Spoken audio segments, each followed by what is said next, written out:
Listo. Bueno, buenos días. El día de hoy vamos a ver el tema que estaba pendiente de ventilación mecánica no invasiva. Antes es importante comentar que este es un tema del cual hay mucha controversia, ¿no? A pesar de que hay algunas guías de la ATS con respecto al uso y a las indicaciones precisas que tiene la ventilación mecánica no invasiva, es muy importante que sepan que también tiene excepciones que son muy importantes y al igual que algunas situaciones, pues son dependientes de nosotros, de la persona que lo realiza. Entonces, vamos a comenzar definiendo qué es la ventilación mecánica. La ventilación mecánica no invasiva, perdón, es que no cambia. Es cualquier modo en el cual podemos generar un proceso de respiración. A eso se refiere la ventilación mecánica porque es de una forma artificial y no invasiva se refiere a la interfaz. Ustedes saben que normalmente la ventilación mecánica invasiva pues, es la que todos conocemos.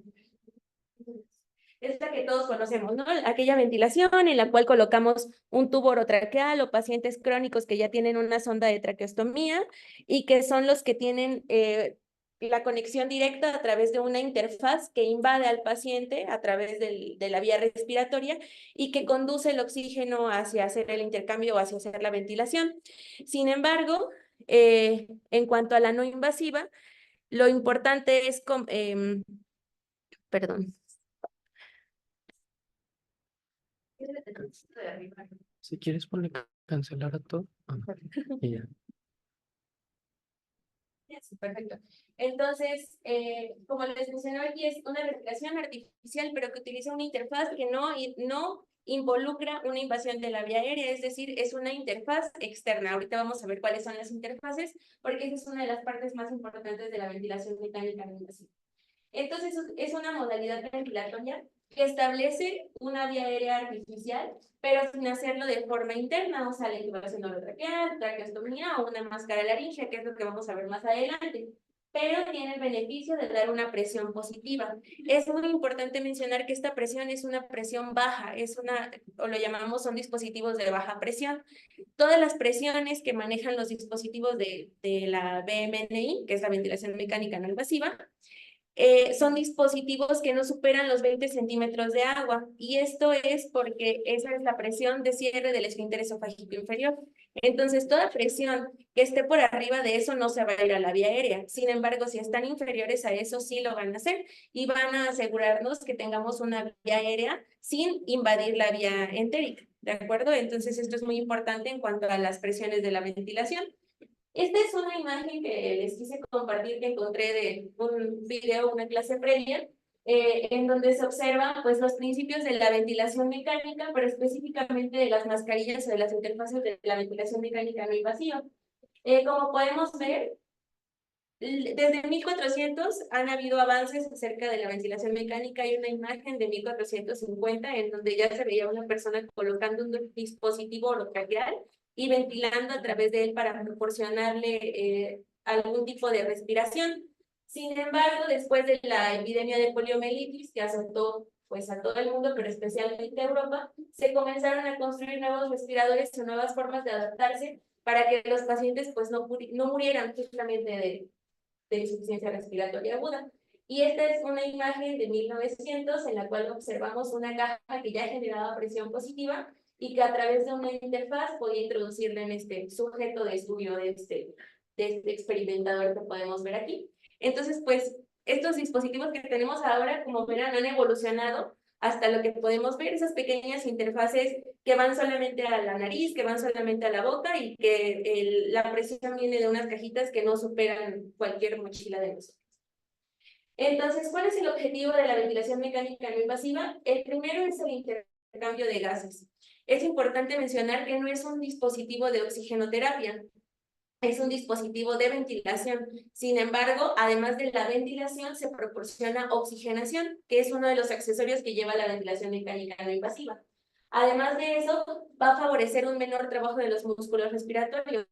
La WO o el trabajo respiratorio se ha medido a través de muchos estudios y disminuye más o menos entre 54 y 67 centímetros de agua en los pacientes con enfermedades musculoesqueléticas y en pacientes crónicos puede llegar a reducir hasta un 85% del trabajo respiratorio muscular. Esto es muy importante, como lo veremos a continuación. Además, pues muy importante mejorar la sintomatología del paciente, ¿no? Creo que todos hemos visto a los pacientes con disnea que tienen un episodio de insuficiencia respiratoria aguda y es como si estuvieran dentro de una alberca con dificultad para respirar, respiran rápido, es difícil, no pueden comunicarse y el entorno se vuelve bastante difícil para ellos. Y por último, la parte hemodinámica. Esta es una parte muy importante que a diferencia de la oxigenoterapia convencional, la ventilación mecánica no invasiva, a pesar de no tener una vía artificial endotraqueal, sí puede generar cambios hemodinámicos importantes. Al incrementar las presiones intratorácicas, pues va a reducir evidentemente el retorno venoso, va a reducir las presiones de llenado eventualmente, reduce la precarga, además disminuye el estrés parietal y va a reducir la poscarga. Entonces, el estado hemodinámico puede mejorar mucho en estos pacientes. Como ejemplo, les pongo estas imágenes.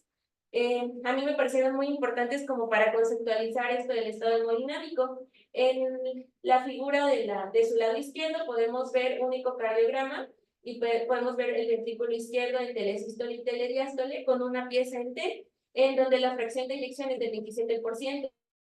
Y en este mismo sujeto, cuando se encuentra con un dispositivo de ventilación mecánica no invasiva y la presión soporte está en 15 y el PIB en 5, la fracción de eyección mejora hasta el 42%.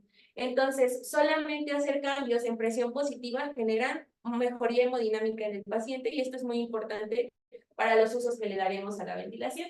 Entonces, ¿de dónde nace la necesidad de la ventilación mecánica no invasiva? De reducir la morbimortalidad. Ustedes saben que pues la ventilación mecánica invasiva es en algunos casos la única herramienta que tenemos o de la cual disponemos para puentear a nuestro paciente hacia la solución del padecimiento actual, hacia la resolución de una neumonía, hacia la resolución de una tromboembolia pulmonar, hacia la resolución de cualquier otra enfermedad. Sin embargo, se asocia a una alta morbimortalidad. ¿Por qué? Porque es dependiente del sitio en donde se encuentre, de los procesos infecciosos que se puedan agregar, entre muchas otras situaciones que veremos en la siguiente clase. Sin embargo, la idea de la ventilación mecánica no invasiva es justamente reducir esto. Disminuye la estancia hospitalaria, esto es muy cierto, ustedes saben que los protocolos de Winning pueden hacerse en algunos pacientes muy prolongados, de acuerdo con las enfermedades que tengan previamente, y esto pues prolonga las estancias hospitalarias. Además de eso, disminuye costos.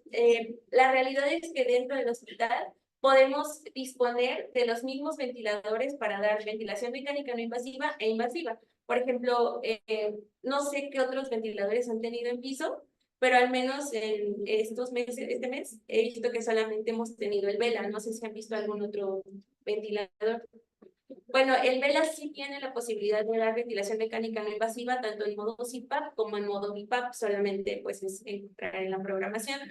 Pero, sin embargo, en casa, estos dispositivos de forma ambulatoria se pueden utilizar con un menor costo. Es por eso que, pues, efectivamente, sí disminuye de forma significativa los costos en el sistema de salud. Tiene menores complicaciones que la ventilación mecánica invasiva. Es cierto que ahorita, como vamos a ver, en algún punto, esto puede incluso ser muy distinto y muy contradictorio. Creo que es importante tener en cuenta los ejemplos que hemos visto aquí en el hospital, o al menos los que me han tocado este mes de los pacientes que han visto con ventilación mecánica no invasiva, para detectar qué es lo que está pasando o fallando.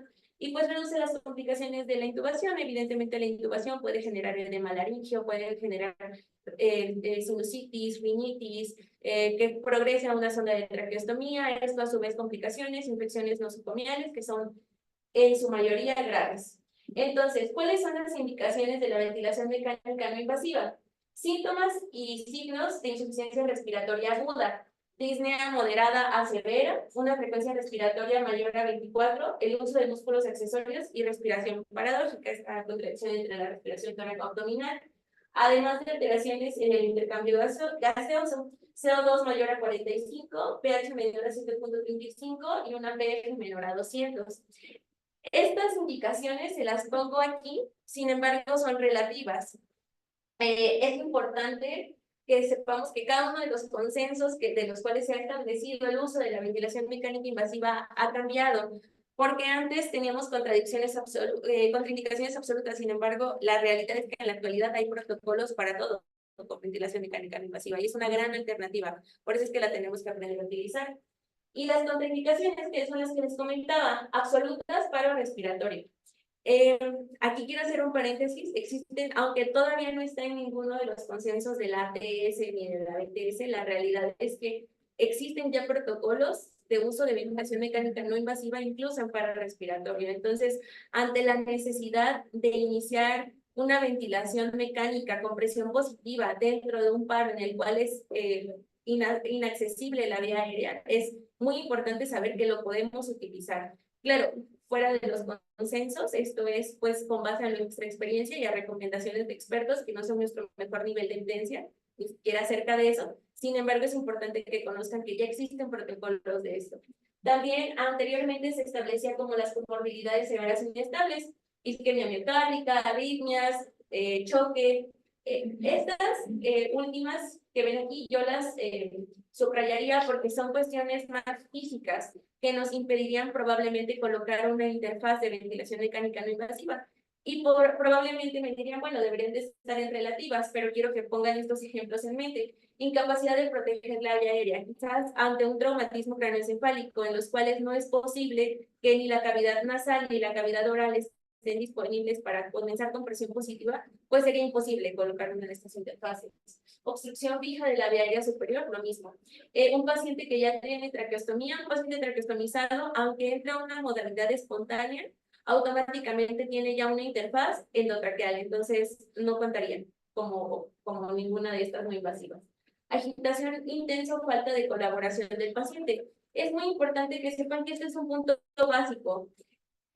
Los pacientes que están agitados, con agitación psicomotriz importante, que tienen alteraciones neurológicas que no permiten la colocación de las interfaces, son interfaces que con cualquier movimiento se pueden retirar y esto haría que obviamente pues la ventilación no fuera productiva. Quemaduras o traumatismos faciales y cirugías que tengan alteración, que condicionen alteraciones anatómicas faciales que impidan ajustar las mascarillas que vamos a ver a continuación. Dentro de las relativas está la hemorragia digestiva alta, la realidad es que no lo contraindican. Cirugías esofágicas o gástricas, ambas recientes, esto es relativo porque también hay protocolos postoperatorios que incluyen pacientes con cirugías gastrointestinales en las cuales no hay contraindicación para utilizarla y abundantes secreciones. Esta sí puede ser una contraindicación relativa que depende mucho del personal de salud. Si el personal de salud puede ayudarnos para la extracción de estas secreciones y mejorar las condiciones del paciente, tampoco debería de ser una contraindicación. Entonces, ¿cuáles son nuestros factores predictores de éxito? Que el paciente tenga una insuficiencia respiratoria aguda y que toda la sintomatología sea producto de un CO2 elevado. Que el gradiente al valor arterial de oxígeno sea bajo y que esto también esté condicionado por la insuficiencia respiratoria aguda. Que el pH esté entre 7.25 y 7.35. La realidad es que abajo de eso la vigilancia debería de ser muy estrecha por el alto riesgo de fracaso a la ventilación no invasiva. Que el pH mejore, al igual que su CO2 y la frecuencia respiratoria tras 1 a 2 horas de ventilación mecánica no invasiva. Ahorita veremos cómo lo podemos evaluar. Y un nivel de conciencia normal. Los factores predictores del fracaso, estos son los que aún nos establecen en el 2017 una puntuación de Apache, de hecho es Apache 2 alta, que veamos de forma ya evidenciada una consolidación en una radiografía de tórax o en algún estudio de imagen, que tenga nuevamente las secreciones pues muy abundantes, edenturia o alguna alteración que dificulte el ajuste adecuado de la interfaz, un mal estado nutricional o confusión o disminución del nivel de conciencia. Entonces, para introducirnos un poquito en esto de las interfaces, les coloqué esta imagen en donde vemos una vía aérea normal. Como vemos aquí, justo en la orofaringeo, pues hay una obstrucción del paso del aire que está condicionado tanto por la cavidad oral propiamente, como por más alteraciones que veremos adelante en la vía aérea inferior. Sin embargo, la presión positiva sí logra hacer este desplazamiento y desobstruye nuestra vía aérea, a pesar de no estar dentro de la cavidad. Entonces, vamos a hablar ahora sí de las interfaces. Bueno, antes, perdón, bueno, respecto a los cambios fisiológicos que tiene el uso de ventilación mecánica no invasiva. Que exista una presión positiva externa durante la inspiración va a generar mejor descanso muscular y va a aliviar la fatiga de los pacientes. Los pacientes que tienen generalmente un síndrome de dificultad respiratoria aguda están cansados, están fatigados, son pacientes que utilizan todos los músculos y se fatigan definitivamente en cuestión de horas. Y además va a aumentar el volumen corriente y va a mejorar la ventilación alveolar. Y la presión durante la expiración va, además de esto, realizar una maniobra que es ahora muy controversial, pero que es útil en algunas patologías, como el reclutamiento alveolar, y va a contrarrestar el efecto del autopip en los enfermos que están obstruidos, porque ustedes saben que la limitación que tiene, pues justamente es en el flujo expiratorio, ¿no? Entonces, va a ayudar de alguna manera para continuar con la expiración de ese volumen residual y disminuir el Bueno, digo, hablar con ventilación no invasiva de maniobras reclutadoras bien puestas, difícil. Sí. Sin embargo, acuérdense que la medicina siempre ha sido cíclica, ¿no? Y lo que hoy vemos como muy malo, en su tiempo lo vimos como muy bueno y seguramente dentro de algún tiempo lo volveremos a ver como muy bueno. Yo cuando hice mi servicio social en la terapia intensiva de nutrición, como cuando fui residente de terapia intensiva en el Hospital Español, vi a gente que aplicaba maniobras reclutadoras impresionantemente bien y sin ninguna complicación. Y con mejorías sostenidas, porque lo primero que pasa cuando es una maniobra reclutadora es que la mejoría es parcial y con un efecto fugaz, ¿no? O sea, realmente si hay mejoría, o sea, pacientes que no levantan saturación, los reclutas, y en segundos tienes saturaciones por arriba del 90%, son impresionantes. Pero ese efecto se va perdiendo conforme empiezas a disminuir las presiones. Es cierto, pero a mí me tocó ver gente con mucha experiencia que aplicaba perfectamente las maniobras y sin complicaciones. El problema de hacer las maniobras es cuando gente que no sabemos hacerlas, nos aventamos a hacerlas, porque es cuando dañamos a los pacientes. Pero a mí me tocó ver, cuando hablamos de ventilación mecánica, ver al jefe de la terapia intensiva de nutrición, al doctor Bermudo Domínguez, haciendo su maniobra reclutadora que él patentó 40-40, 40 de PIB, 40 segundos, y no me tocó ver ningún barotrauma, ningún paciente, y de verdad, créanme, digo, estamos hablando de principios de los 2000, ¿no? Créanme que me vi pacientes que se recuperaban con eso, y gente que ya nadie daba que los iban a poder sacar de la recuperación, llegaron a sacarlos. Entonces, tomarlo con cautela. Sí no se recomienda si no eres alguien experimentado. Y totalmente de acuerdo con usted, doctor. O sea, en realidad me refería más como al término de reclutar alveolos colapsados como las maniobras que se hacen con ventilación mecánica invasiva. Pero esto es muy importante no perderlo de vista. O sea, con la no invasiva, claro que reclutas, porque al final de cuentas mantienes una presión positiva. Exacto, Si hay reclutamiento, no llegas hasta el último alveolo como cuando tienes un circuito totalmente cerrado con el tubo endotraqueal, pero claro que reclutas. Lo podemos hacer, sin embargo, no es ideal porque justo como dicen, no hay control sobre las presiones. Esto es muy importante que lo tomen en cuenta. A diferencia de la ventilación mecánica invasiva, podemos medir nuestra presión pico, meseta, nuestra driving, controlar todo. Sin embargo, las presiones intratorácicas en la no invasiva no lo podemos hacer. Es por eso que no es lo más recomendable, sin embargo, sí se reclutan. Por eso no hay maniobras específicas dentro de la no invasiva. Dentro de la invasiva sí. Digamos que esto es como algo que viene por añadidura dentro de la presión positiva que utilizamos en las modalidades de la ventilación mecánica de paciente. Bueno, ahora pasamos a otra parte que es muy importante, que son las interfaces. Hace ratito les hablaba de interfaces. Interfaces son los dispositivos a través de los cuales el oxígeno y la presión van a llegar a la vía aérea. Estas interfaces existen muchos tipos, también son dependientes de las marcas, no hay las mismas en todos los lugares, sin embargo son parte fundamental para la ventilación mecánica no invasiva. ¿Cuáles son las características más importantes de esto? Una, que sea fácil de posicionar, que la colocación no sea difícil. La realidad es que aquí solamente hemos tenido de un tipo y es difícil de colocar. Que haya una fuga mínima sin ejercer tanta presión sobre el paciente. Que tenga un bajo volumen. ¿Por qué? Porque el bajo volumen residual en un dispositivo que no tiene una válvula de exhalación, es decir, que solamente viene un tubo de inhalación y misma de exhalación, la acumulación de CO2 va a generar reinhalación de CO2 en el paciente, entonces no nos va a permitir trabajar tanto con los pacientes hipercárdicos. Además de esto, pues sobre todo en los pacientes que tengan indicación de ventilación mecánica no invasiva domiciliaria, que haya libertad de movimiento y que no sean traumáticas. Vamos a ver algunos ejemplos. El primero que les pongo aquí es la mascarilla full face. Esta es una mascarilla muy similar a la que tenemos aquí en el hospital, que seguramente ya han visto anteriormente. Esta mascarilla, como pueden ver ustedes, cubre toda la nariz y la boca, deja libres los ojitos, deja libres los pómulos. Sin embargo, tiene unas cintillas. Estas son las cintillas que se ajustan al tamaño de la cara. Es importante saber que existen tamaños, entonces antes de solicitar una hay que medir el rostro del paciente. Tanto del mentón a la frente como del puente nasal hacia el mentón para saber cuál es la talla que le corresponde al paciente. Una mascarilla que no es de la talla del paciente solamente nos va a dar jugas, en realidad no nos va a ser útil. En mi opinión, esta mascarilla pues es la que nosotros tenemos aquí, entonces habría que conocerla. El ajuste a través de estas cintas que tienen aquí ustedes son cintas que no son elásticas, son fijas, sin embargo tienen como cinta adherible y se tienen que pegar. Son molestas para el paciente porque aquí tienen unas almohadillas que son las que generan la no fuga o la adhesión completa a la piel. Entonces son en estos lados en donde se debe de proteger la piel. Es importante saber que los pacientes pues generalmente acaban con lesiones muy importantes por las almohadillas de estas mascarillas. La siguiente que les muestro es la mascarilla Total Face. Esta es una mascarilla que la realidad es que es muy cómoda.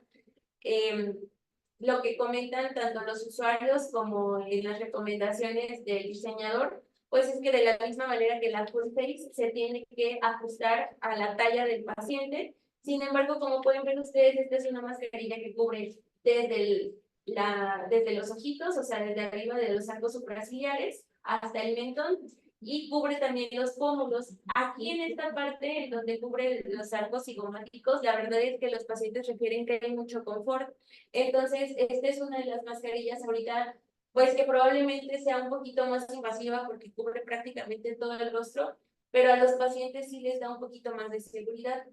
Es importante pues comentar que estos pacientes generalmente tienen resequedad de ojos porque todo el tiempo están recibiendo aire continuo con presión positiva, o sea, con presiones altas, tanto en nariz como en boca, y pues generalmente se tiene que utilizar por lapsos cortos.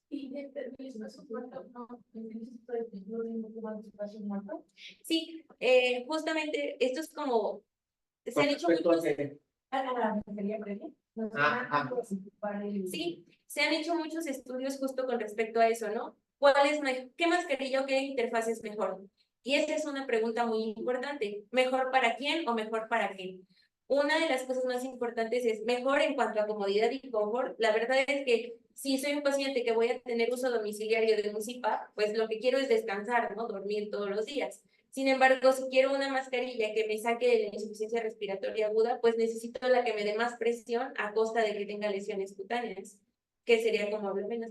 Sin embargo, eso es lo que acaba de mencionar Cristi, es cierto. Ustedes saben que presión y volumen pues van de la mano, ¿no? Entonces, a mayor volumen se necesita mayor presión para generar la presión necesaria para que sea la requerida positiva en la vía aérea. Sin embargo, este espacio muerto pues reduce esa presión, entonces la presión con la que dispara el respirador tiene que ser aún mayor.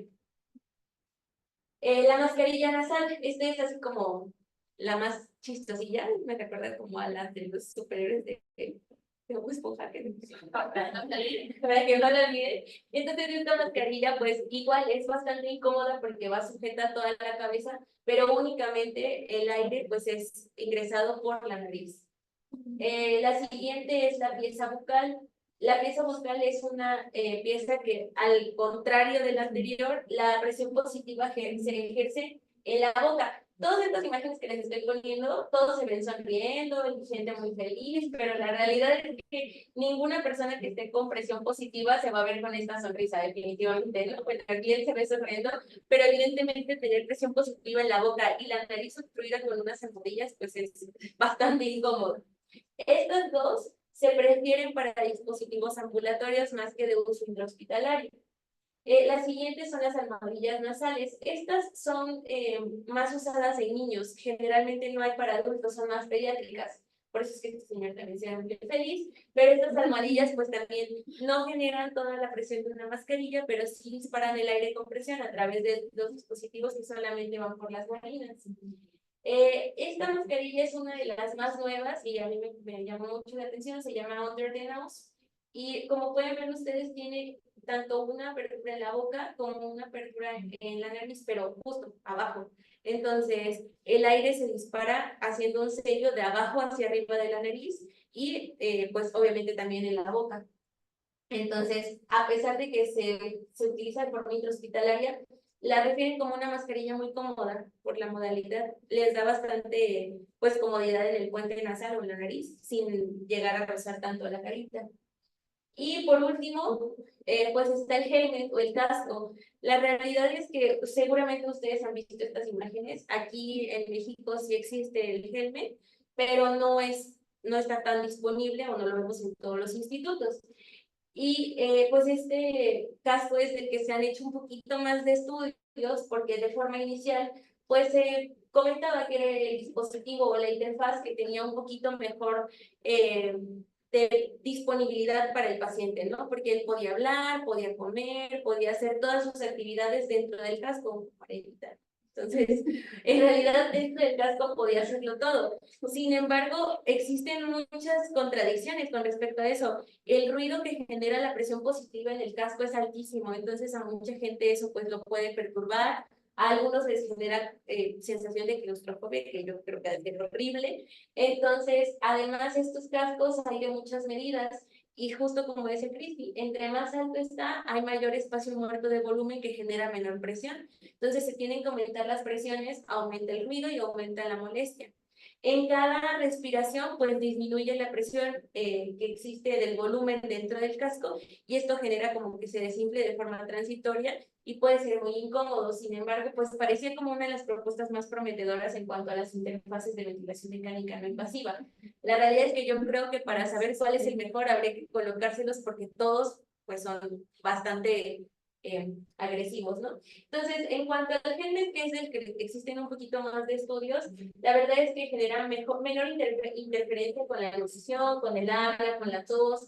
Hay es accesible a cualquier cara, da mayor confort porque no está rozando el rostro, no hay fugas. Sin embargo, sí generan lesiones axilares, hay mucho ruido, hay mayor espacio muerto, los volúmenes no se pueden monitorizar de forma adecuada y generalmente tienden a la desincronización, además de que pueden generar distensión gástrica y claustrofobia. ¿Qué ventajas y desventajas hay de cada uno? Muchos, ¿no? Algunas tienen más fugas, otros tienen menos fugas, otros tienen más roce con la piel. La realidad es que no existe un dispositivo ideal. Sin embargo, lo que sí tenemos que saber es que una vez que se elige el dispositivo, debemos de reducir las fugas, que sea el tipo y el tamaño de interfaz y de arnés más adecuado para el paciente. Si está hospitalizado, que sea fácil adaptarle a una vía aérea o que se adapte a una sonda nasogástrica sin que esto reduzca la presión positiva del dispositivo. Que tenga una adecuada sujeción del mentón y si este dispositivo nos permite medir el porcentaje de fuga, es lo ideal. Además, y esto es muy importante, disminuir o prevenir las abrasiones cutáneas. Estos pacientes acaban con lesiones cutáneas severas por el uso de estas mascarillas. Entonces, ¿qué hay que hacer? Hay que rotar el tipo de dispositivos o rotar también los sitios de colocación, insistir en la higiene de la piel y de la mascarilla. Hay que utilizar los dispositivos que tengan sellos de hidrogel para generar menores lesiones y que estas almohadillas sean cómodas para los pacientes. Considero que hasta que nos pongamos una sabremos qué tan agresivas son, pero la realidad es que sí pueden ser muy dolorosas. Además de esto, existen algunos accesorios para las interfaces. ¿Cuáles son? Algunos son los sistemas de aporte de oxígeno. hemos hablado de presión, pero no hemos hablado de saturación, ¿no? Entonces, estos dispositivos hay que añadirles una fracción de inspiración de oxígeno a través del aire que llevan. Entonces, sistemas de aporte de oxígeno, humidificadores. Este es un humidificador pues muy básico, es solamente el que va directamente conectado como a la válvula de inhalación, pero existen sistemas humidificadores más complejos que van desde el ventilador, y esto hace que, obviamente, si ustedes están inhalando un aire que es pues con una presión muchísimo mayor a la que están al aire ambiente y además está frío y seco, va a ser mucho más irritativo. Entonces, no hay que olvidar los humidificadores, los filtros que son súper importantes para evitar la agregación bacteriana, y el material de las almohadillas. El material de las almohadillas es básico. Ahora, ya elegimos nuestra interfaz, ya tenemos seleccionada nuestra interfaz. ¿Qué podemos utilizar para llevar el oxígeno? Existen dos tipos de sistemas de flujo. Uno es el sistema de flujo continuo. Puse esta figura porque esta es la imagen del dispositivo que tenemos más cercano, tengo entendido, en cualquier ISTE, cuando se subroga un CPAP. Entonces, este es un sistema de flujo continuo. Lo que quiero que vean aquí es que solamente tiene una válvula de salida. Y esa válvula de salida dirige la válvula de inhalación al paciente y la válvula de exhalación del paciente. No tiene dos válvulas, entonces aquí puede haber mayor hipercambio. Y la realidad es que esto puede funcionar como un BiPAP, pero difícilmente va a funcionar como un CPAP. Ahorita les explico por qué. Y estos, que pues aquí puse en nuestro vela oficial, que es el que todos conocemos, y este es un dragger, que el dragger permite algunas modalidades que, en mi opinión, somos fans de estos, y que son pues muchísimo más amigables para, la verdad, en mi opinión, para comenzar a trabajar con ventilación mecánica. Considero que estos dispositivos son muy amigables para eso. La interfaz que tienen en la pantalla te ayudan a medir presiones, sacan cálculos que creo que con el Vela nos cuesta mucho trabajo hacerlo. Sin embargo, quiero que vean que estos son sistemas con válvula de demanda, es decir, tiene una válvula inhalatoria y tiene una válvula exhalatoria. Eso nos permite que donde se exhale no sea el mismo lugar por donde se inhale el aire, y esto es muy importante para el intercambio gaseoso. Entonces, ahora sí vamos a hablar de las modalidades, y aquí quiero ponerles un video, así, 2 segundos nada más, para que lo tengan en mente, ¿no? ¿Cómo es un pulmón con presión positiva continua y un pulmón normal? Entonces, ¿sí se ve ahí? Así dura 2 segundos, pero el primero que ven son dos pulmoncitos conectados a un ambú sin PIP, o sea, normal. Entonces es esto, vean cómo meto aire, se expande, saco aire, se colapsa. Ahora, este va a ser un dispositivo en el cual ya es un ambú, pero con PIP de 5. Entonces, vean los pulmoncitos. Se expanden y no se colapsan. ¿Sí lo vieron? Entonces, quedándonos con esa imagen para hablar de PIP, ¿de acuerdo?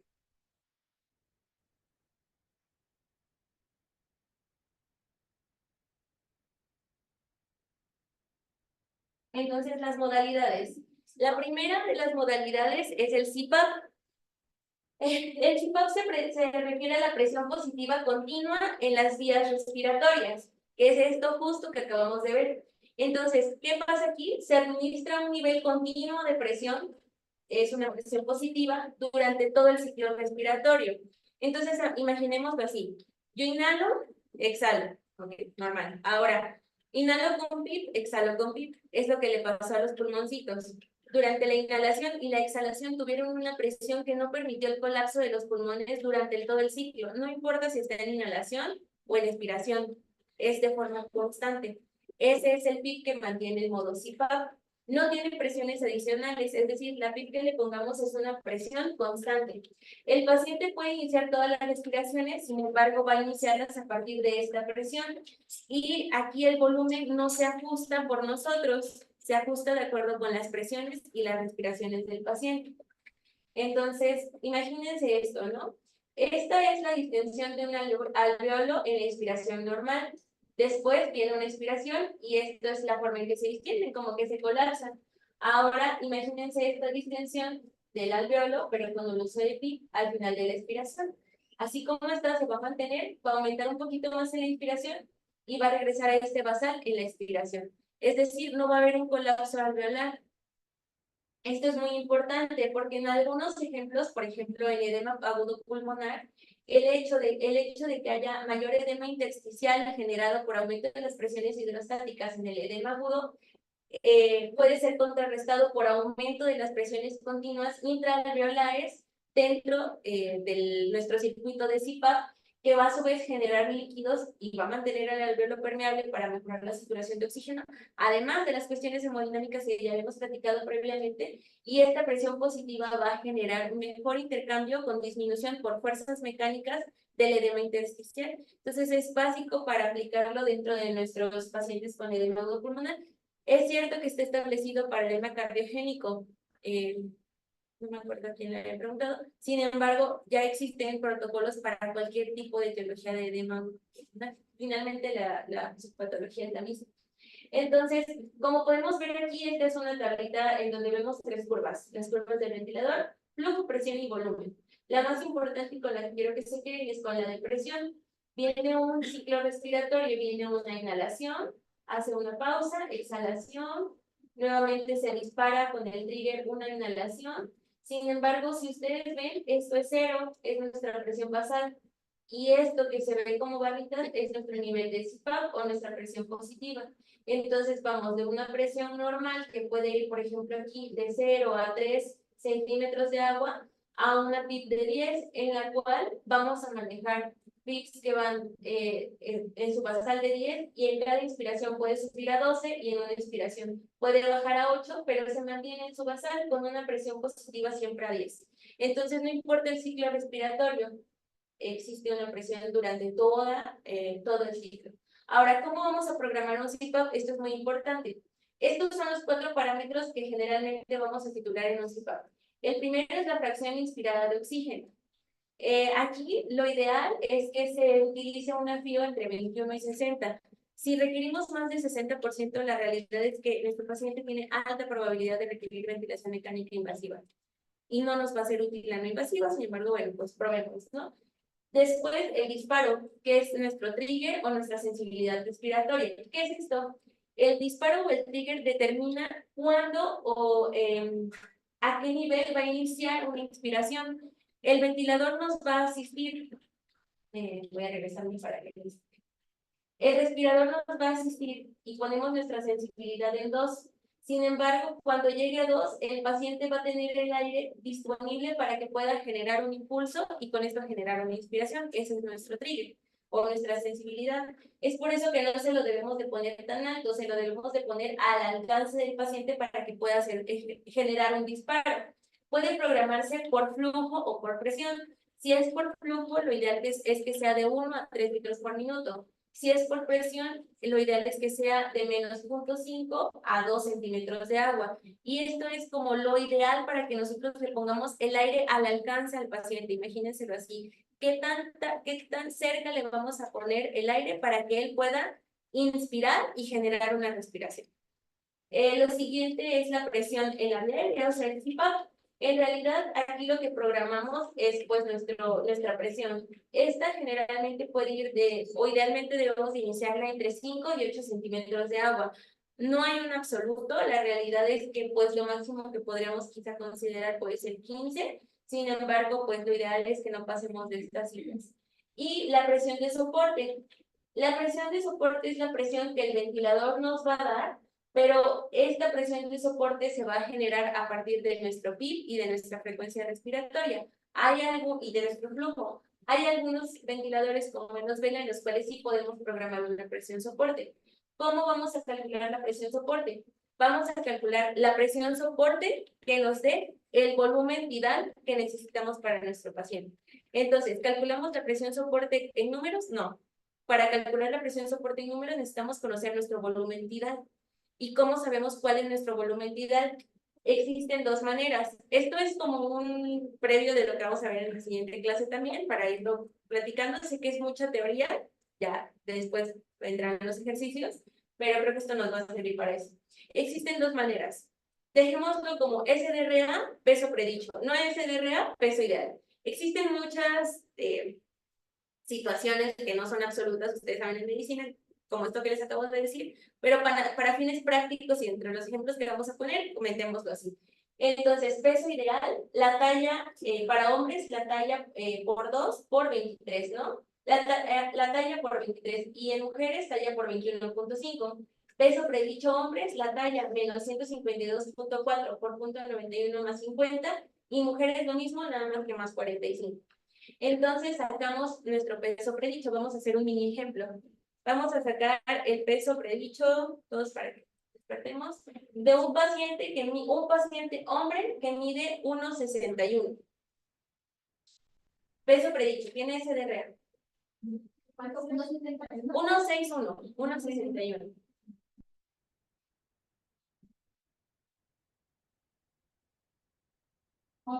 Hombre, mide 1.61, pesa 90 kilos, tiene un IMC de 36, tiene SDRA 57.8. Se los puse muy chiquito, ¿verdad? ¿Tiene que verlo más grande? Es que era como el... A ver si ahí lo pueden ver mejor. Entonces, justo, ¿no? 1.61, que son en centímetros, 161 centímetros, menos 152.4 por punto 91 más 50. Y nuestro peso predicho es de 57. Entonces, no importa que nuestro paciente pese 91 kilos. Los cálculos se los vamos a hacer al peso predicho, que son 57.8 kilos. Entonces, si tenemos un SDRA, nuestros volúmenes virales, más o menos, ¿de cuánto deben de ir? De 6 a 8. Hasta 10, ¿no? Exacto. Entonces, vamos a calcularlo a 8. ¿Qué tenemos que hacer? Multiplicar nuestro peso por 8. Entonces, ¿cuánto necesita de volumen viral nuestro paciente de 161 centímetros? 460 mililitros. Y si ustedes lo quieren decir, ¿cómo lo calcularon? Tendrían que decir, el volumen viral de 460 mililitros está calculado a 6, o a, no, a 8, les digo, a 8 litros por kilo de peso predicho. ¿De acuerdo? Entonces, ¿qué vamos a hacer ahora? Bueno, en nuestro ventilador vamos a ajustar de forma dinámica, como lo hemos hecho en nuestras presiones soporte, hasta que logremos obtener ese volumen viral. ¿De acuerdo? Obviamente, aquí no lo puedo hacer, vamos a ver unos ejemplos y ahí a lo mejor lo podemos hacer. Bueno, entonces, en resumen, ¿cuáles son los parámetros? PO2 de 21 a 60, presión soporte para mantener un volumen tidal de 6 a 8 mililitros por kilo. El disparo a nuestro trigger, si es por flujo de 1 a 3 litros por minuto y si es por presión de 0.5 a 2 centímetros de agua. Y nuestra presión de 5 a 8, máximo de 5 a 10, hay fluorografía de 5 a 15. ¿De acuerdo? Ahora vamos a nuestro siguiente modo, que es BIPAP. No hay que confundirlo con PI, PAP, PI minúscula PAP, porque ese es un dispositivo que da aire. El BIPAP sin la I es una modalidad de ventilación mecánica no invasiva. En los ventiladores viene como PNNV, no lo van a encontrar como BIPAP, viene como PNNV, en los VELA viene así.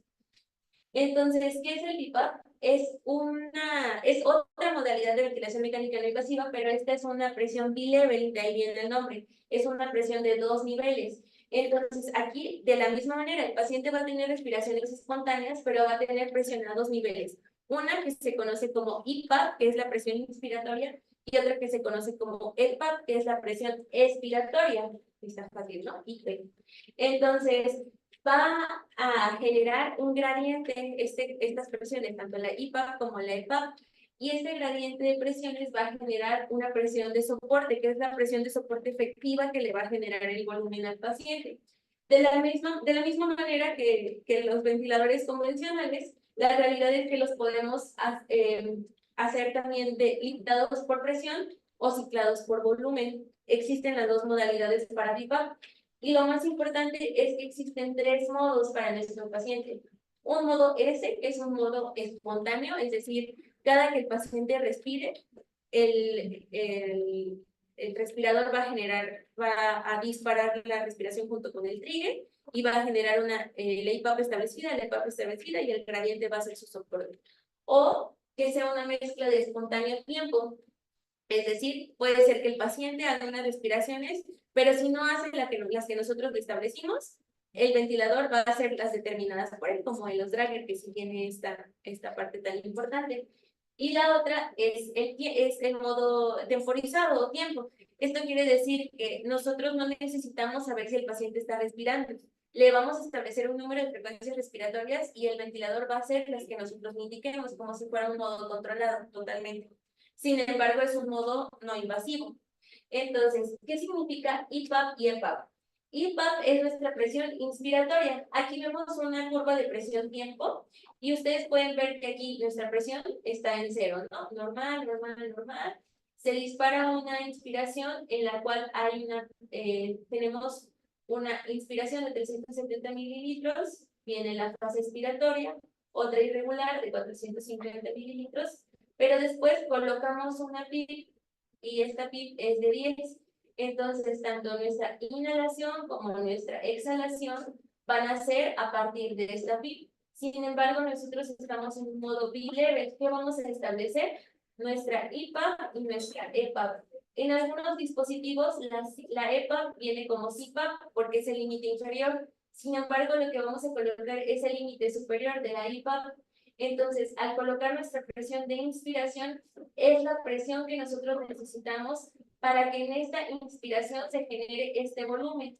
Y la presión expiratoria es la presión con la cual el ventilador va a mantener los alvéolos permeables, por esto va a ayudar con concluir o con terminar con esto que en algunas enfermedades es muy importante, que es la limitación del flujo expiratorio.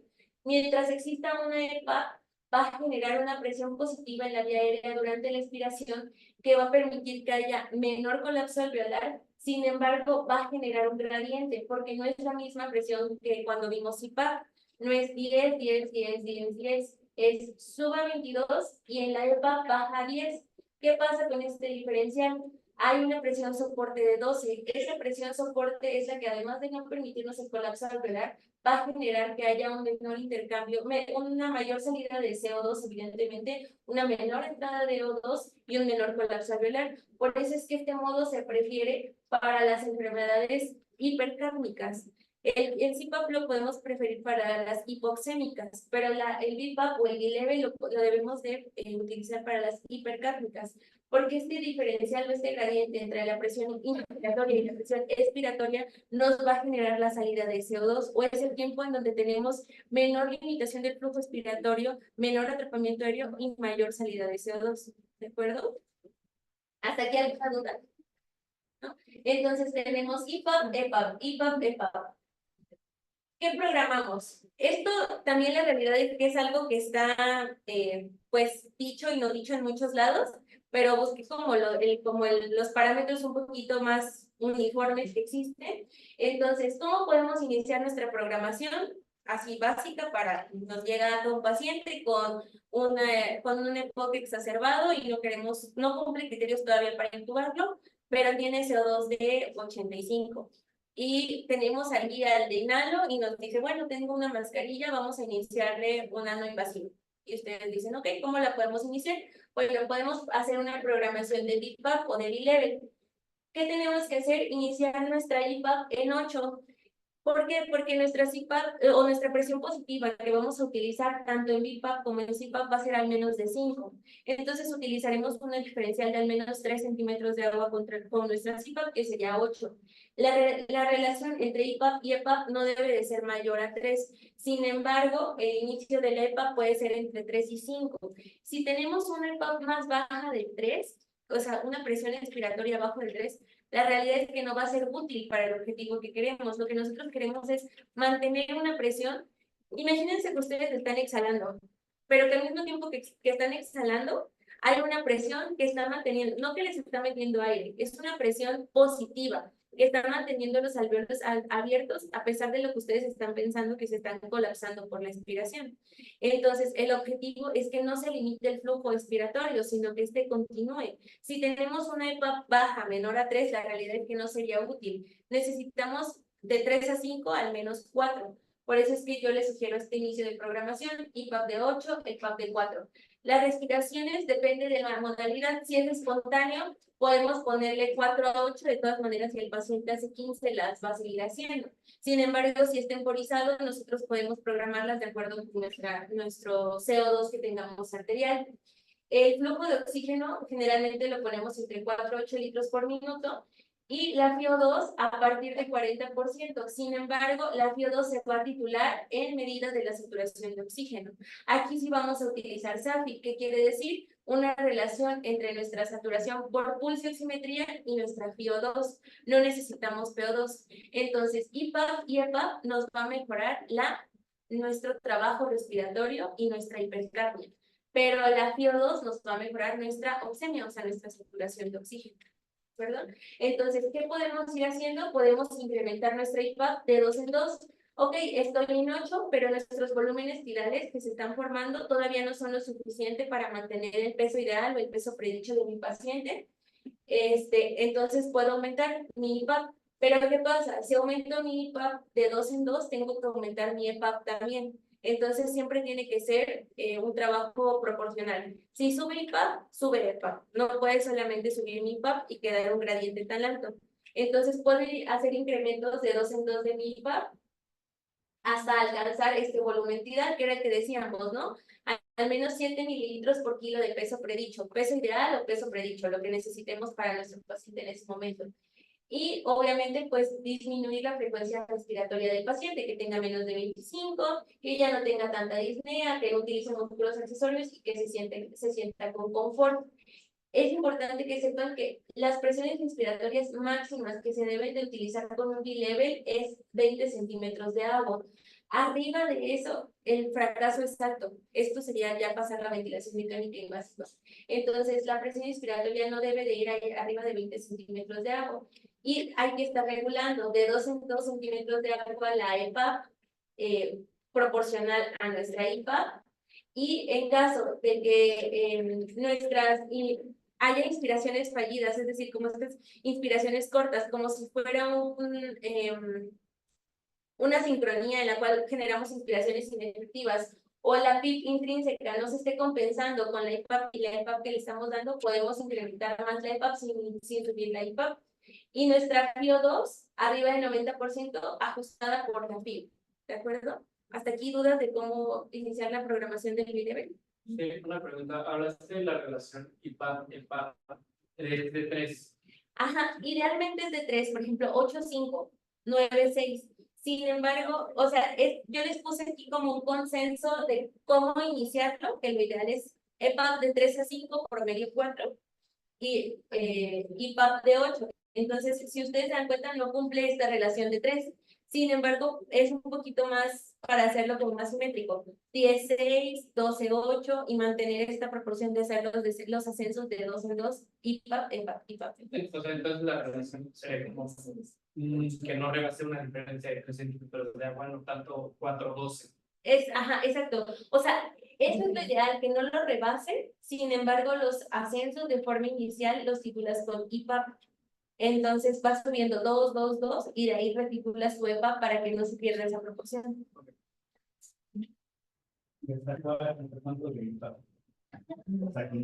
Ajá, justo.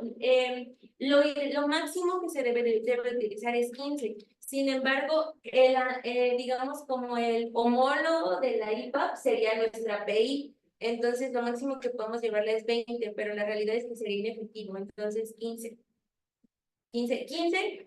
No puedo hablar estrictamente de métodos de protección alveolar porque no las podemos medir, pero 15 sería como lo que nos daría protección alveolar, porque en ventilación mecánica invasiva existe algo que se llama PCIL, así como el anteletrauma, el barotrauma. El PCIL es el daño el daño pulmonar asociado a mí mismo. O sea, yo me hago daño al respirar en contra de mi ventilador con la no invasiva. Es el PCILI. Por eso es que no debe de haber presiones respiratorias arriba de 20, pero idealmente abajo de 15.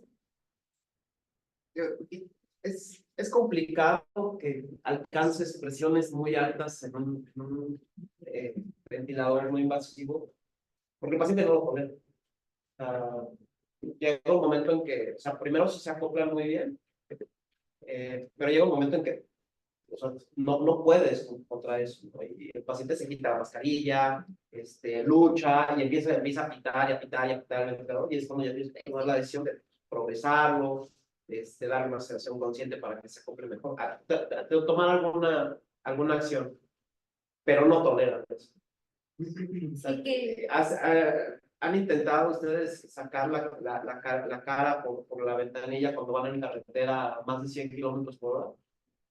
Bueno, imagínense que eso sienten en cada respiración los pacientes, ¿no? Entonces, no está fácil de repente, ¿no? Y nosotros estamos ahí en eso, sí, no, es que tú te vas a hablar la vida, acóplense. Sí, pero aquí están soplando en la cara, ¿no? Entonces, sí, de repente. Que no tuvimos, señor, colabore.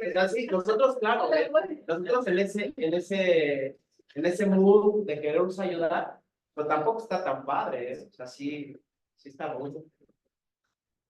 Bueno, ¿qué hay que saber además de titular la programación del BIPAP? Que en caso de hipoxemia podemos aumentar la EPAP, igual 15-12 sería nuestro máximo, ¿no? Por esta asociación de 3. De 2 en 2 aumentar la fracción de oxígeno para mejorar la saturación de oxígeno. En caso de hipercapnia, aumentar nuestra EPAP, continuar con la EPAP proporcional a eso. Y en caso de que haya pues desacople, que es esto que empieza a pitar el ventilador porque el paciente respira de una manera distinta a la que el ventilador le está indicando a pesar de estar en un modo espontáneo, pues si existe contracción del esternocleidomastoideo, podemos considerar subir la IPAP. Si existe expiración activa, podemos bajar la IPAP para compensar esa expiración activa. Si existe inspiraciones fallidas, podemos subir nuestra IPAP para compensar la autopip, que sería como máximo de 8. Y en caso de que el volumen vital esté bajo en el ventilador, a pesar de que ya ajustamos nuestras presiones, lo ideal pues es ajustar la mascarilla porque puede haber fugas y las fugas pueden dar un volumen vital bajo. Entonces hay que evitar presiones mayores a 30, idealmente menores a 20 y lo que decíamos, ¿no? Máximo 15 de IPAP. Entonces, bueno, estos fueron como los modos de ventilación que se pueden dar con un ventilador, tanto CPAP como el leve. Sin embargo, existe otro tercer dispositivo que cuenta como parte de la ventilación mecánica no invasiva, que en algunos lados pues no lo mencionan tanto, pero nosotros aquí tengo entendido que aún tenemos, que son las puntas o las cánulas nasales de alto flujo. Las cánulas nasales de alto flujo son, o por su abreviatura en español, PAP, son este sistema de suministro de oxígeno que tiene la capacidad para dar una fracción de oxígeno de hasta 100% y un flujo de hasta 60 litros por minuto. ¿Cómo lo logra? Bueno, pues existe este dispositivo que es una interfaz, que son dos cánulas muy anchas, en las cuales pues el flujo pues puede también la realidad es que puede molestar bastante al paciente, pero el flujo proviene de este concentrador que puede dar la concentración, perdón la redundancia, pero de una fracción de oxígeno de hasta 100%, aquí está nuestro flujómetro o el dispositivo que indica el flujo, y aquí podemos analizar la fracción de inspiración y tiene un sistema que además de esto humidifica y calienta el aire, porque pues es un aire 79% con mayor oxígeno si estamos al 100% de que tenemos en el aire ambiente, ¿no? Y con un flujo muchísimo más alto. Entonces, la realidad es que este tipo de ventilación mecánica no invasiva, en algunos artículos no lo consideran, sin embargo, es importante hablar de ella porque sí la tenemos en el hospital y su uso puede no retrasar, pero sí prevenir el progreso de ventilación mecánica invasiva. No lo debería retrasar si es necesario. ¿Qué pasa? El flujo alto va a disminuir la fatiga respiratoria, tanto el uso de músculos accesorios como la sensación de disnea y taquipnea, y una fracción de oxígeno alta va a disminuir la hipoxemia. Entonces, por estos dos mecanismos, es un dispositivo que genera mejor ventilación, mejor respiración, mejor trabajo de los músculos respiratorios y pues evidentemente una mejoría que se traduce en los gases arteriales. Aquí les pongo una imagen más cercana. Este no se ve exactamente como los modelos porque parece que este sí es como un paciente. Entonces, ustedes pueden ver que pues es una interfaz igual que tiene un tubo muy ancho en el cual vienen dos puntas, las cuales se insertan en cada una de las narinas y se tiene que sujetar igual con dos arneses o con un arnés al resto de la cabeza para que pueda quedar fijado.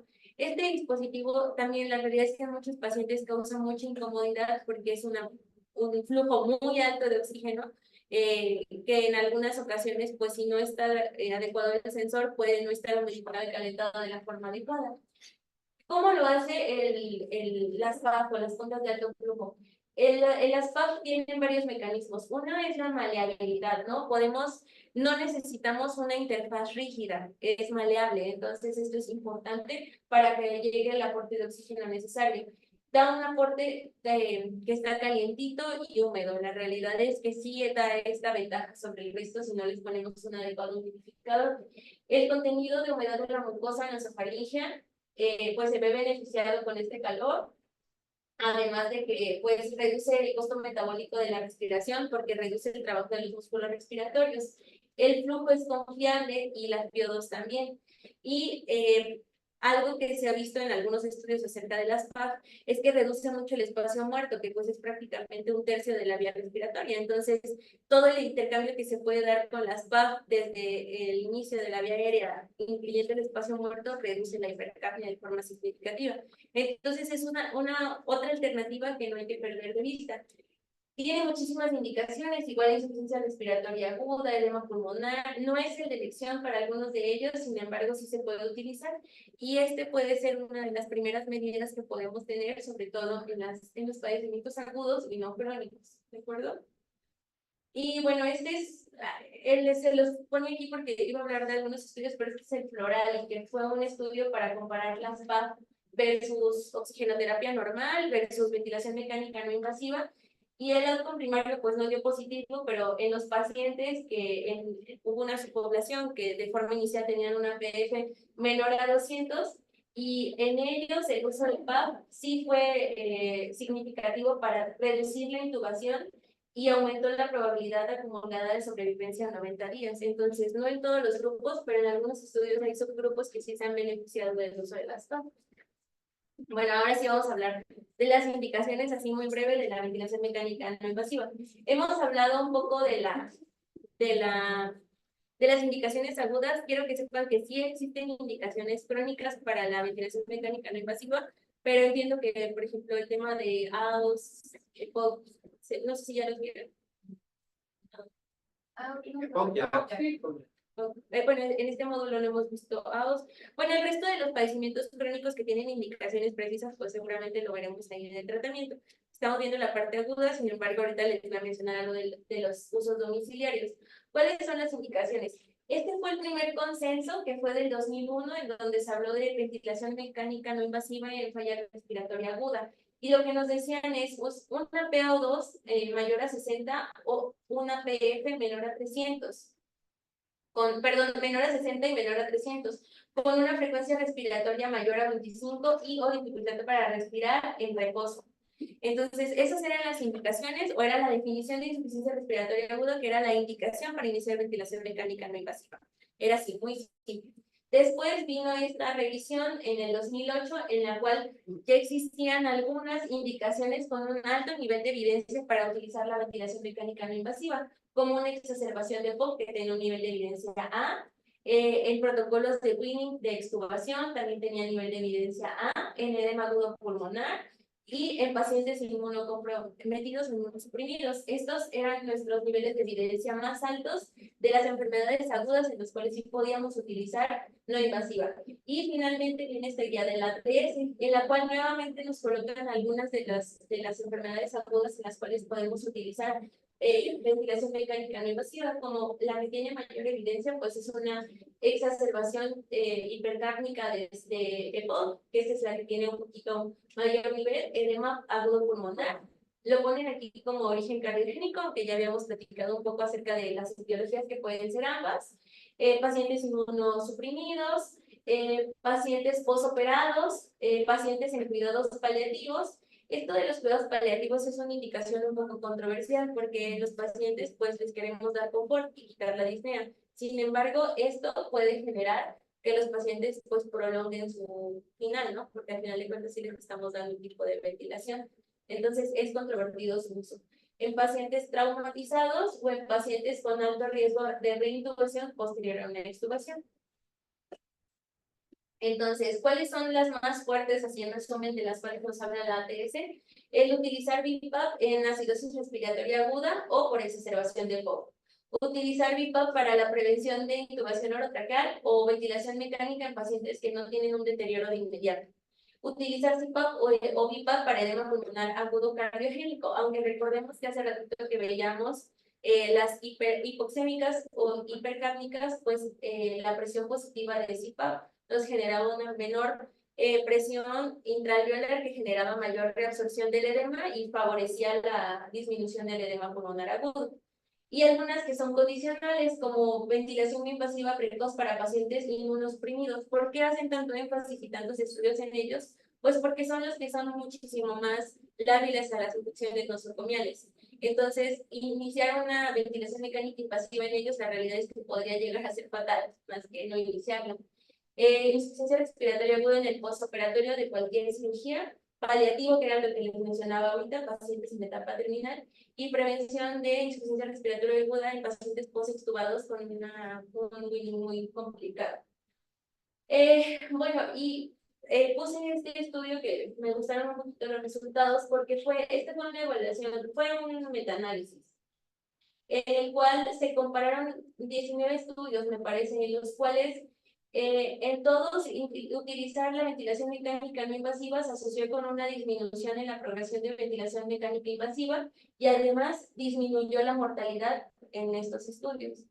Y este otro que les pongo, que también es una revisión en la cual se incluyeron 29 estudios, 19 utilizaron CPAP, 9 BiPAP y 1 utilizó ambos, pero como pueden ver ustedes, aquí eran puros pacientes operados, cirugía toracoabdominal, cirugía torácica, cirugía cardíaca, cirugía cerebral, y en todos ellos, al menos de los resultados de esta revisión, la realidad es que la ventilación mecánica no invasiva sí redujo el riesgo de progresión a ventilación mecánica invasiva, tanto de manera profiláctica como de manera terapéutica.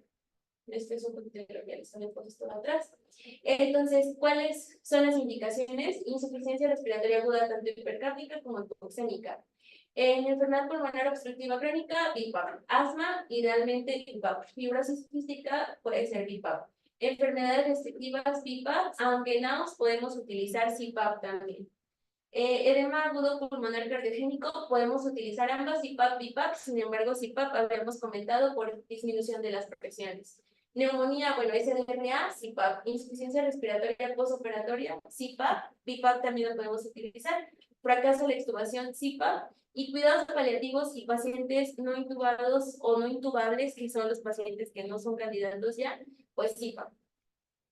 Entonces, esto es como un resumen, ya con nuestra revisión de cómo iniciar la programación, de la elección de la modalidad de ambos que podríamos utilizar. Aquí no incluyo las PAP, sin embargo, pues si están al alcance, hay algunos casos en los cuales sí podemos utilizar.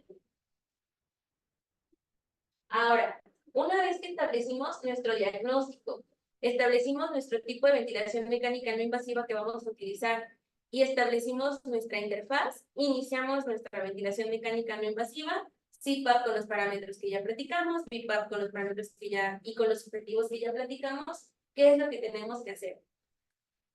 Este fue un metaanálisis que me pareció muy importante, porque es cierto que investigaba la ventilación mecánica y la sobrevivencia en los cuidados a corto plazo, me parece.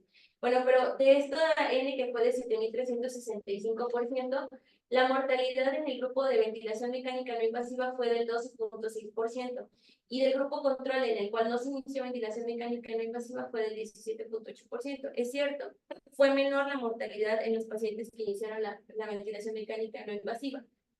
Sin embargo, existen otros estudios que son muy fuertes.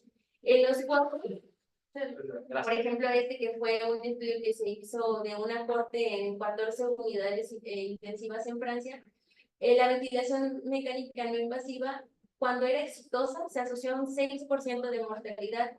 Sin embargo, si esta ventilación no era exitosa, se asociaba a un 36% de mortalidad. versus ventilación mecánica invasiva como primera opción, un 27%. ¿Esto qué quiere decir? Que si nuestra ventilación mecánica no invasiva no es exitosa, lo va a matar más que si lo intubamos desde la primera vez. Y esto es algo que quiero que nos quede porque a mí creo que me marcó mucho.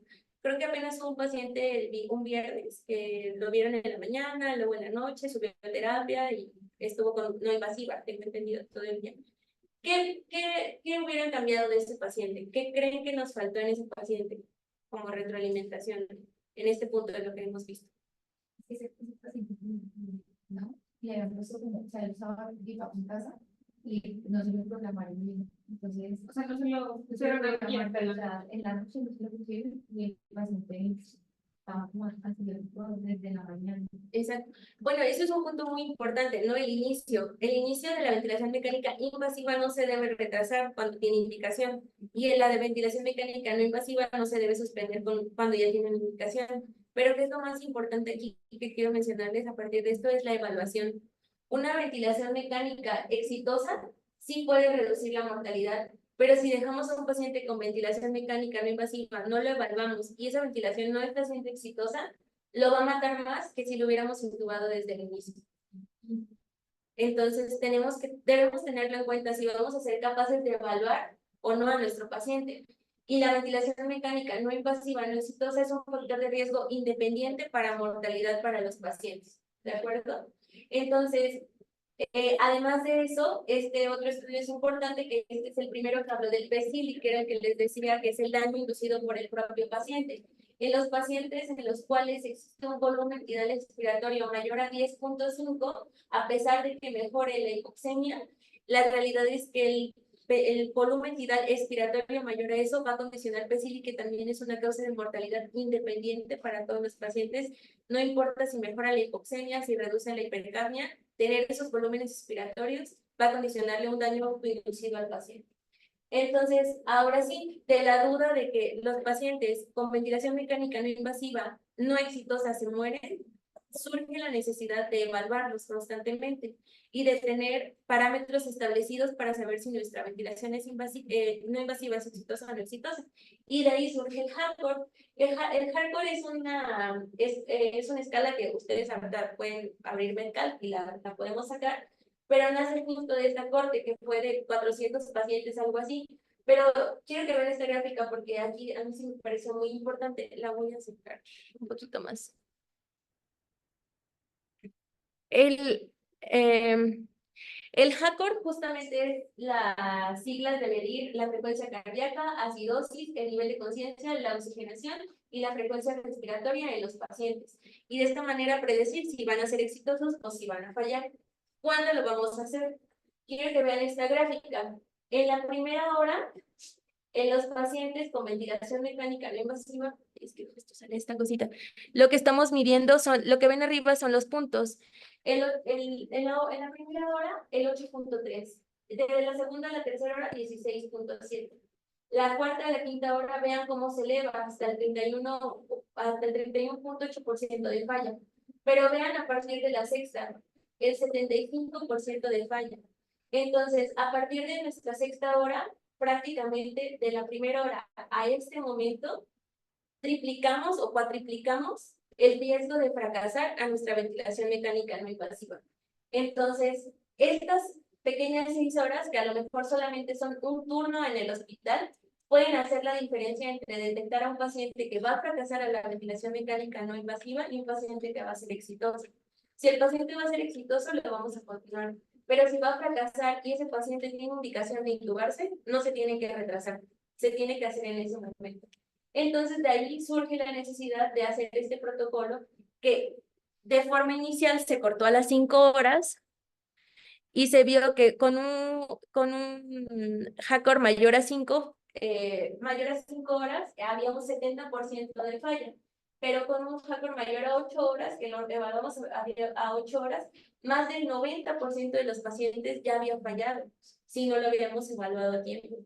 Entonces, ¿cuánto tiene que ser la evaluación de nuestros pacientes? Durante las primeras 2 horas. ¿De acuerdo? Entonces,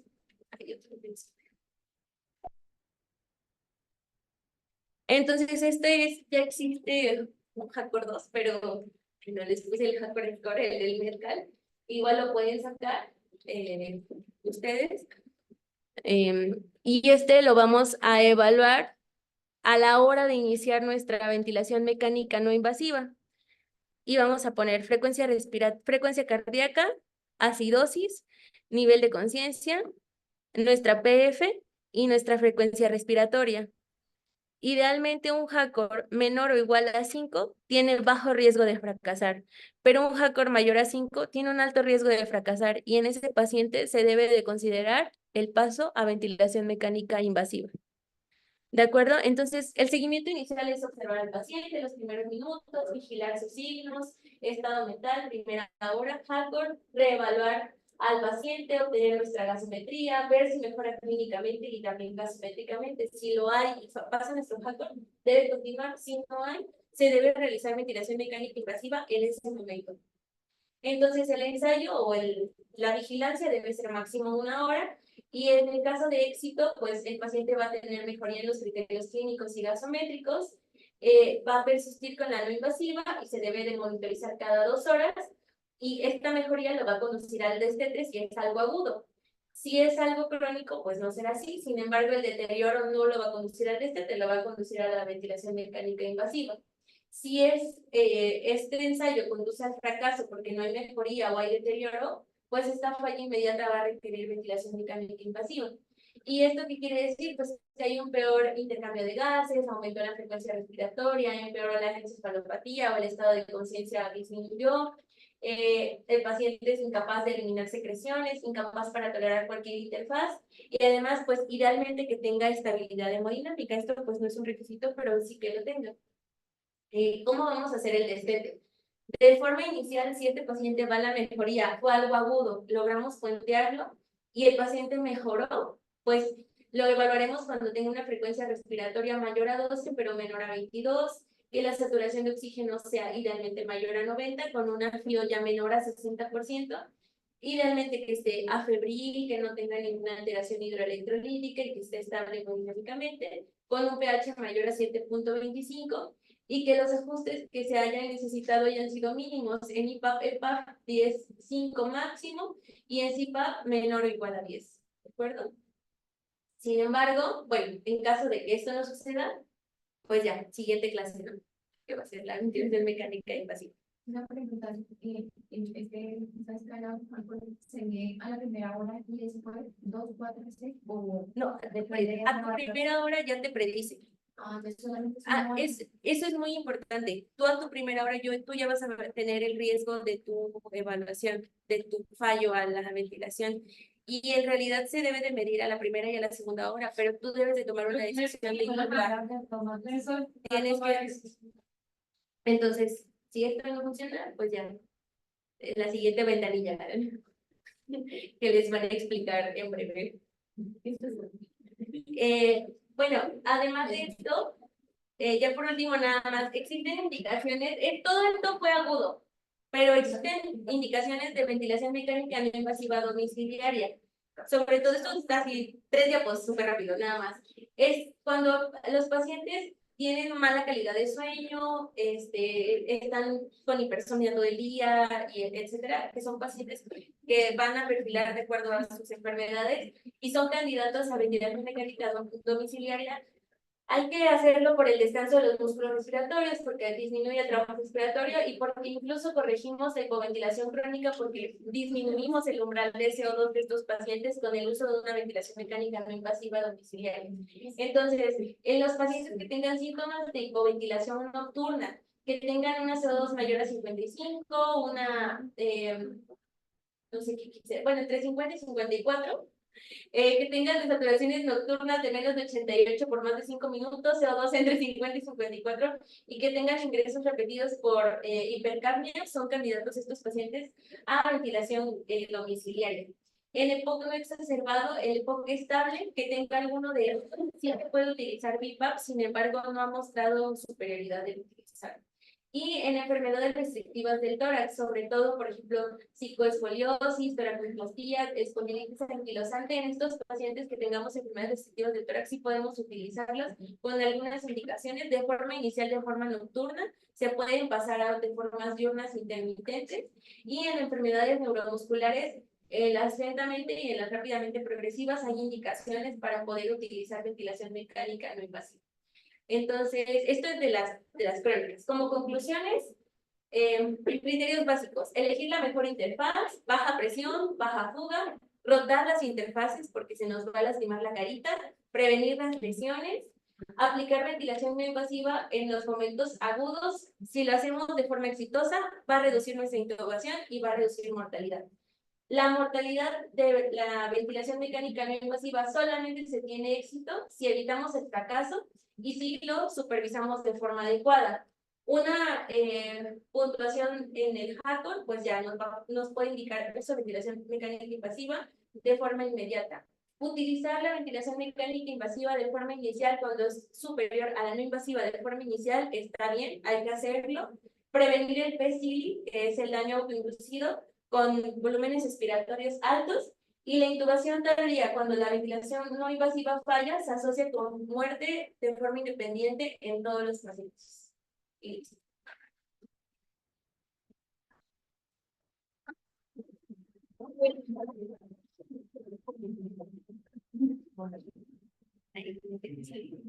¿Preguntas? Nada más un comentario. En las juntas de alto flujo, como para que quede claro, a veces se nos hace lógico que dices, ok, el PO2 se puede subir al 100%. Pero lo que esto significa en los dispositivos de alto flujo, a comparación de los de bajo flujo, es que en los de bajo flujo tenemos otra mezcla de gases. No sé, alguna vez he preguntado, pues cuando llega a un 45%, pues ¿qué contiene, no? El resto. Entonces, los dispositivos de alto flujo tienen esta característica de que nos pueden dar el 100% de oxígeno nada más, y que eso nos puede ayudar a barrer también el espacio muerto de CO2. Eso es lo importante de esos dispositivos. Pero ya, era todo. Muy bien. ¿Qué pasó?